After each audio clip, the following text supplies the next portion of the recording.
Gente, dois assuntos no vídeo de hoje. Em primeiro lugar, eu vou analisar a decisão do Conselho de Política Monetária reunido hoje, que manteve a nossa Selic, a taxa básica de juros do Brasil, em 10,5%. Segundo ponto, vai ser bem mais interessante ou mais legal, diz respeito a uma inovação que está sendo preparada por uma empresa japonesa, uma alemã e outra brasileira, no sentido de melhorar a qualidade das baterias elétricas. Meu nome é Eduardo Starosta e esse é o canal Fora de Curva.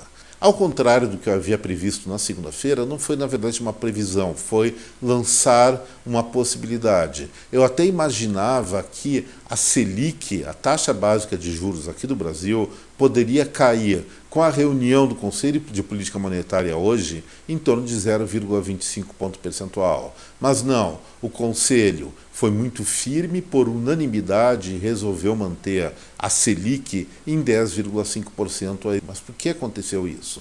Existem questões políticas, existem questões econômicas nacionais e internacionais. Vamos entender rapidinho isso aí. Pela questão política, olha só, eles mantiveram a taxa Selic em 10,5% por unanimidade. Da outra vez que estava em 10,75% e caiu 25 ponto percentual, houve uma divisão, uma discussão bastante acirrada com os dirigentes do Banco Central indicados pelo governo atual e os dirigentes que foram colocados lá ainda na gestão Jair Bolsonaro. Agora foi unânime. E por que será que aconteceu isso? Tem um fator aí que tem pouca gente comentando, mas acredito ser fundamental para compreender o quadro atual.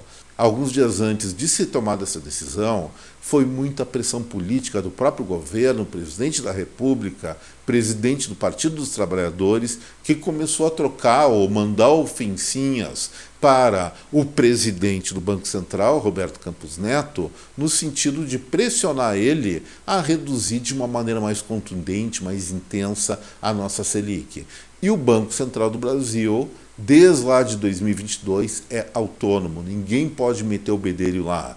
E sendo assim, eu acredito que um dos fatores que fez com que o cupom mantivesse a taxa de juros em 10,5% foram exatamente essas pressões. Essas pressões acabaram resultando na união dos dirigentes do Banco Central, que, em função também disso, resolveram não fazer com que os juros saíssem, os juros básicos brasileiros caíssem.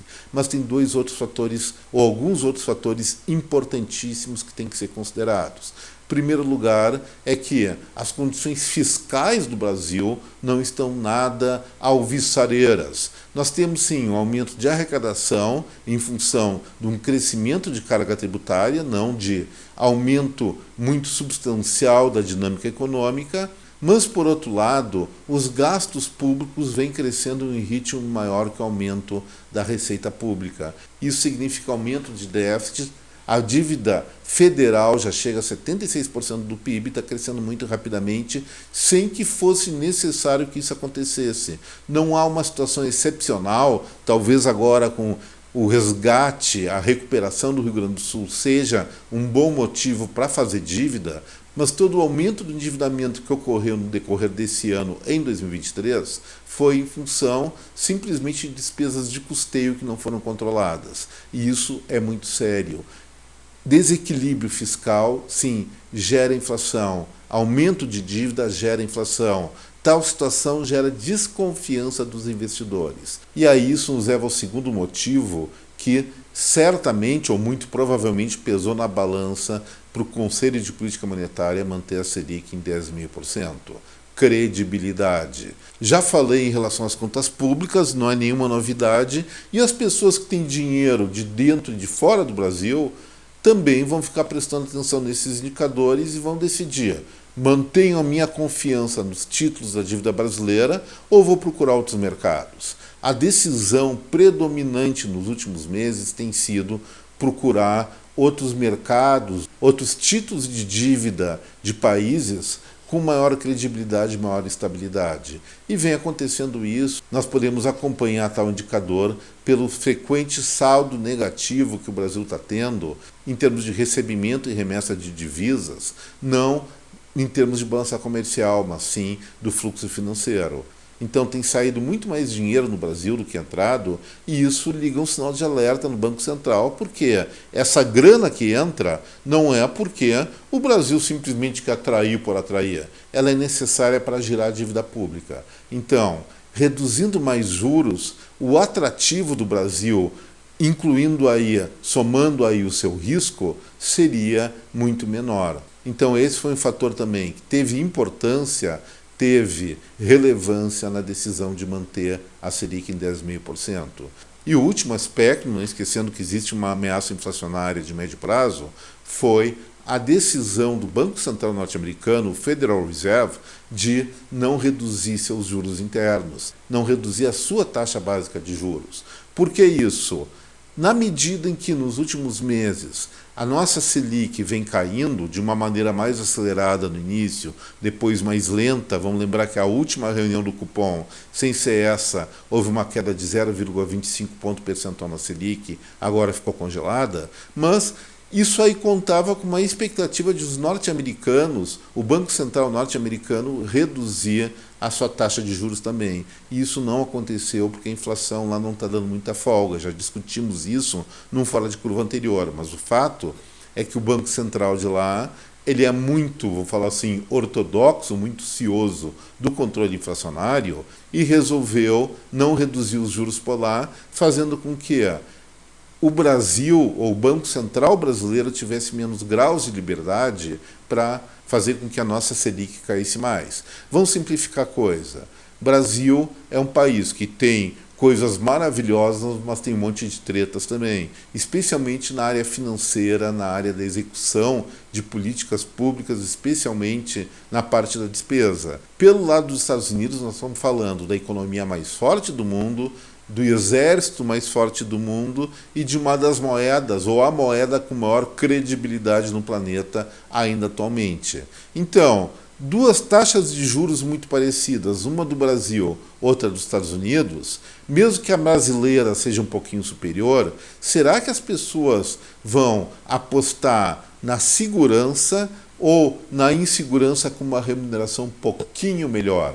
Evidentemente, ou a tendência da maior parte desses investidores é primar ou preferir a segurança. Então, se a Selic aqui no Brasil caísse, diríamos assim, de 10,5% para 10,25%, que era um cenário bastante razoável, de acordo com algumas previsões, isso faria com que mais pessoas, mais investidores desistissem de investir no Brasil e fossem aplicar seu dinheirinho lá nos títulos norte-americanos com uma remuneração menor, mas, como eu falei, muito mais segura. Acho que isso justifica o que aconteceu, o fenômeno de hoje. Selic mantida em 10,5%, deve ficar assim pelo menos até outubro, porque quando o juro para de cair, ele não volta a recuar tão cedo. Isso é uma tradição aqui brasileira e da maior parte dos bancos centrais do mundo. Então vamos passar aqui um jejumzinho de alguns meses sem queda de juros. Agora vamos para o segundo assunto do Fora de Curva. Gente, lá em Araxá, em Minas Gerais, uma cidade que eu não conheço, mas quero muito conhecer,